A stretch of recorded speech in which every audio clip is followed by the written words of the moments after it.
I heard Deb, and the phone went dead. 2 days after Hurricane Katrina, Deborah Holloway's mother stopped calling. And I spent the rest of the week calling and calling and calling.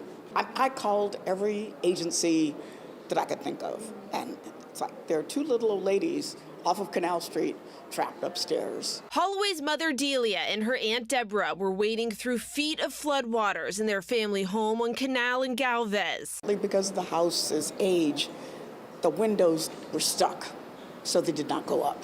So they were literally in an oven. For days, the sisters, both in their 80s, waited on help to come. They were trapped upstairs. But help didn't come in time for Delia.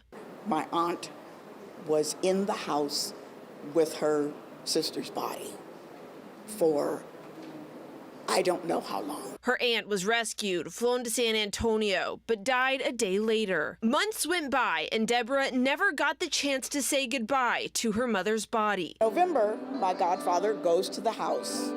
My mother's body was still in the house. 20 years after the greatest tragedy of her life, Deborah came back to New Orleans with her aunt's granddaughter and goddaughter. She called early Tuesday morning and said, "Oh, we're in a pickle."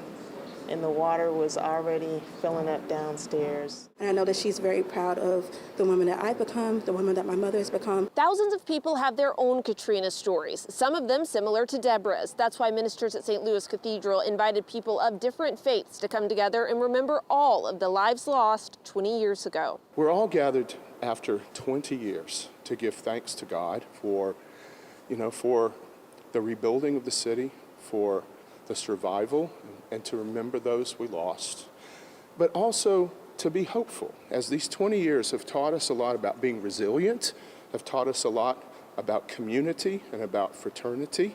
Almost every pew in the cathedral was full Thursday as faith leaders from different religions came together to commemorate the worst natural disaster in the city's history. 20 years later, Deborah brings this photo everywhere she goes because even floodwaters can't wash away their memories. New Orleans is in my heart.